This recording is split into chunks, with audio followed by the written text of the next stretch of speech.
जय श्री कृष्णा। राधे राधे। कैसे हैं आप सब friends? I hope Kanha ji की कृपा से आप सब ठीक होंगे। जैसे कि आप सबको पता है कि सर्दियां आ गई हैं, मौसम चेंज हो गया है। तो जैसे जैसे मौसम चेंज हो रहा है तो हमें अपने लड्डू गोपाल जी की सेवा में कुछ चेंजेस करने होते हैं। सबसे पहले तो जैसे हम आप सुबह अपने लड्डू गोपाल जी को उठाते हैं तो हम अब हमें उन्हें थोड़ा देर से उठाना होता है। जैसे कि आप पहले 6 बजे उठाते थे, अब आप उन्हें 6:30 उठाया करें। जैसे हमारा ठंड में उठने का मन नहीं करता, वैसे लड्डू गोपाल जी भी बच्चे के रूप में हमारे पास होते हैं, तो उनका भी उठने का मन नहीं करता। अभी थोड़ा बहुत चेंजेस हुआ है तो आप इतना कर सकते हैं, जैसे जैसे ठंड बढ़ेगी तो आप उस समय में कुछ और बदलाव भी कर सकते हैं। दूसरे नंबर पर जो हम अपने लड्डू गोपाल जी के लिए स्नान के लिए जो जल लेते हैं वो हमें गुनगुना जल लेना होता है। आप हाथ लगाकर देख लीजिएगा कि वो ज्यादा गर्म ना हो। कुछ लोग कान्हा जी को कच्चे दूध से भी स्नान करवाते हैं, तो उसके लिए आप गुनगुना जल लेकर दूध को उसमें मिक्स करके उससे आप स्नान करवा सकते हैं। कुछ लोग कान्हा जी को पंचामृत से भी स्नान करवाते हैं, लेकिन फ्रेंड्स सर्दियों में हमें पंचामृत से स्नान नहीं करवाना चाहिए क्योंकि हम उसे गर्म नहीं कर सकते हैं। तो कोशिश कीजिएगा आप उन्हें कच्चे दूध वाले जल से ही स्नान करवाइएगा। स्नान करवाने से पहले आप उनका टॉवल और उनके वस्त्र अपने पास निकाल कर पहले से ही रख लेना, ताकि जब उनका स्नान हो जाए साथ ही आप उन्हें कवर करके उनके वस्त्र उन्हें पहना दें ताकि उन्हें ठंड ना लगे।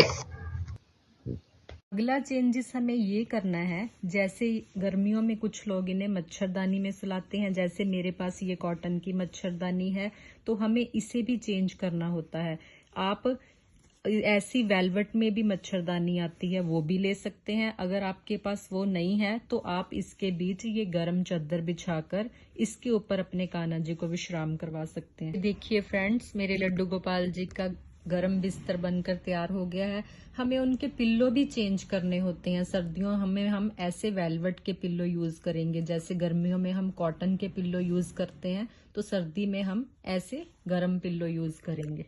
हमें अपने लड्डू गोपाल जी का ब्लैंकेट भी गर्म कपड़े में ही यूज करना है ताकि उन्हें ठंड न लगे। जैसे हम गर्मियों में अपने लड्डू गोपाल जी की इत्र से मालिश करते हैं, जैसे ये मेरे पास गुलाब और चंदन का इत्र है, तो इसे भी हमें चेंज करना होता है। सर्दियों में हम गर्मी में गर्मी के हिसाब से इत्र यूज करेंगे और सर्दी में सर्दी के हिसाब से इत्र यूज करेंगे। अगर आपके पास सर्दी वाला इत्र नहीं है तो आप गाय के देसी घी से भी अपने लड्डू गोपाल जी की मालिश कर सकते हैं।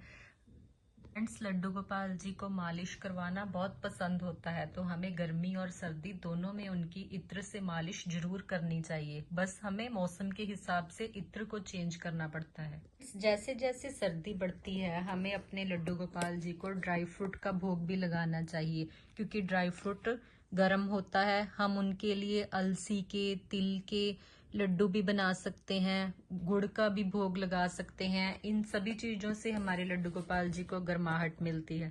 जैसे गर्मी में हम अपने लड्डू गोपाल जी को ठंडे दूध का भोग लगाते हैं, तो सर्दी में हमें अपने लड्डू गोपाल जी को गर्म दूध का भोग लगाना चाहिए। बस इन्हीं छोटी छोटी बातों का हमें ध्यान रखना होता है अपने लड्डू गोपाल जी की सेवा में। ये लड्डू गोपाल जी हमारे भाव के भूखे होते हैं।